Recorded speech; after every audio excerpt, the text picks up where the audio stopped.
Hello guys and welcome to a new episode of Patch Recap. This is the series where we just kind of recap the patch, get this video out there while you guys are waiting for the patch to download while they're patching the game, so you guys can just get reminded of the changes.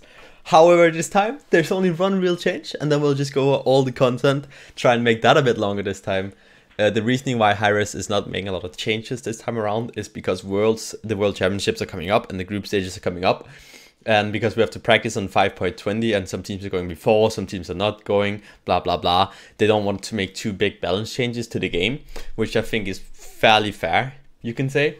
So yeah, pretty happy with that, but let's jump into it. Also, shout out, as always, to Blues Ultra. Go follow him. He's the one that makes this awesome infographic. Looks dope. He makes so much infographics for like SPL as well. Everything is just super, super awesome. Thank you so much, Blues, for everything. Hera is the only guard getting changed, and she's getting a lot of changes. So Hera said, Hera has graced the battleground with her presence and has been creating a great amount of community discussion. We specifically intended to avoid an OP release with Hera. It seems we succeeded, but we went too far and she's clearly untuned.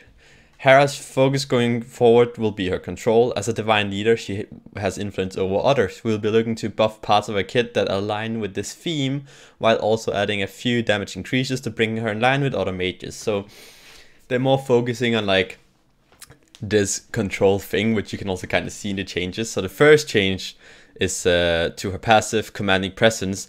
Damage from Royal Assault and Polymorph also reduces the cooldown of Divine Shroud by 0.33 seconds, which is the shield. So, I mean, I think that is fairly okay. I'm not sure like how that'll fare, but we'll see.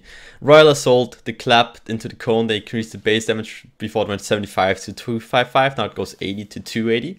So, overall just like, I guess, 25 more base damage. Yeah, on the last rank, and obviously it scales, so it goes 5, 10, 15, 20, 25 more damage. So makes her do a bit more damage because that's a big problem. She doesn't really do damage. And polymorphed enemies are now slowed by 20%. I actually kind of suggested this.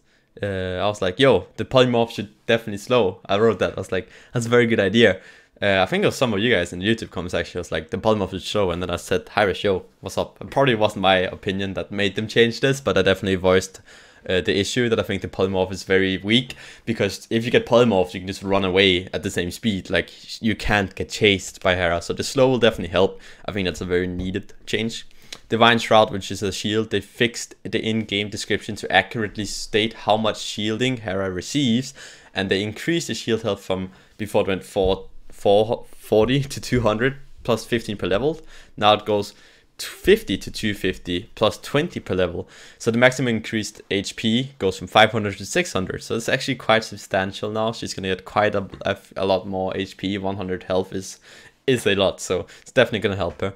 Finally, her ult is the one that got the most changes. They increased the deploy range from 55 to 65 units, more range on her ult now when you cast it. They increased the maximum release range from 85 to 125, so now it's like Scotty range almost, although Scotty Dog kind of just sticks on you forever, but Argus now has a way longer range. They increased the protection gain from 15 to 35 physical protection and 15 magical protection to 25 to 45 protections of both.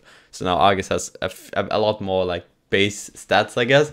He's still gonna get bursted fairly easily in AoEs, but the big thing is they increased his health. Before it was 700 to 3000. Now it's 700 to 3500, so he's going to be more tanky now. Argus, he's going to be harder to kill.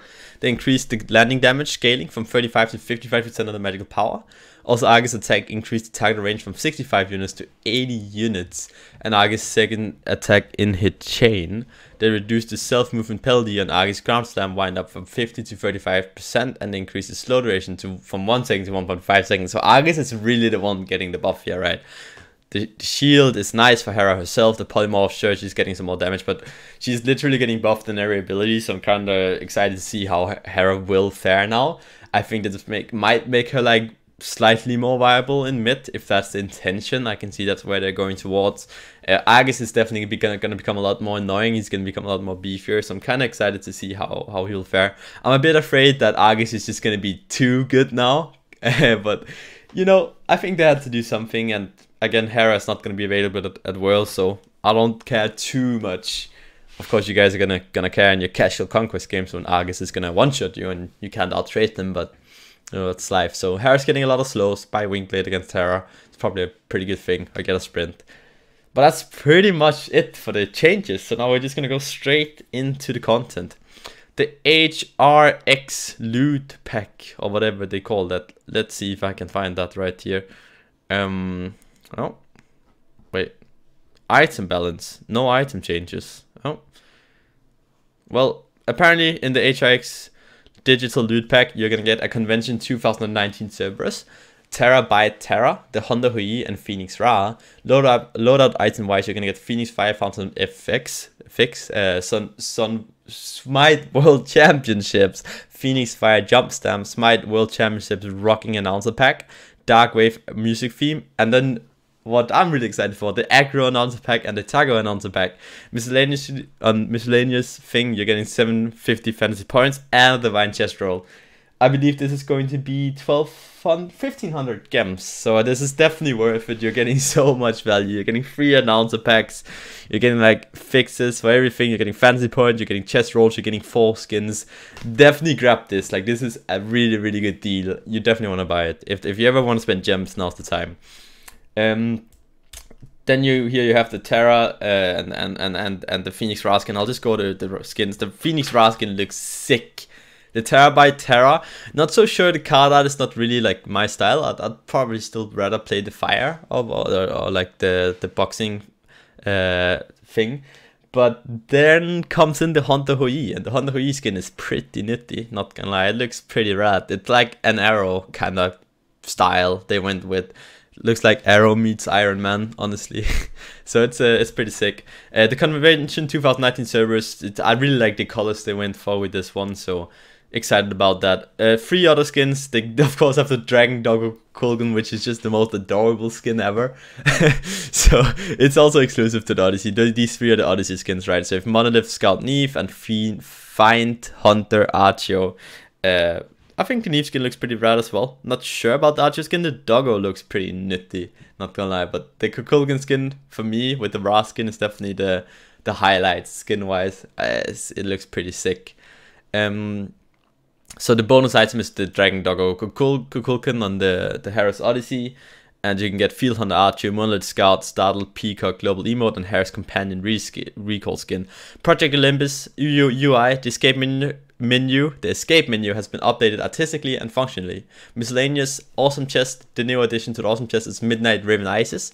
To the Fantasy Point Store, which is the most important one, the new additions are All for One Freya, Harayuku Neve, and Stargazer Anubis. Stargazer Anubis in there, that's actually pretty cool. And then the new loadout items, as you guys can see on my right here as well, is going to be the Chernobog Announcer Pack, 8-bit music theme, Shooting Stars, Fountain Fix, and Magic 8-Ball Jump Stamp. There's been a ton of bug fixes. Again, Hyros are really stepping it up with fixing all the bugs in the lane in the game right now. Just you guys can read them all yourself. We'll link the patch notes under, but me going through all the bug fixes would be quite long. So I'm gonna go ahead and call the video here. I hope you guys enjoyed this fairly short episode of patch recap compared to what we usually do. Nonetheless, I think it's a relatively good patch. There's a lot of bug fixes, there's a lot of improvements to the game, and it seems that we're finally slowing down the pace a bit of the guard release schedule.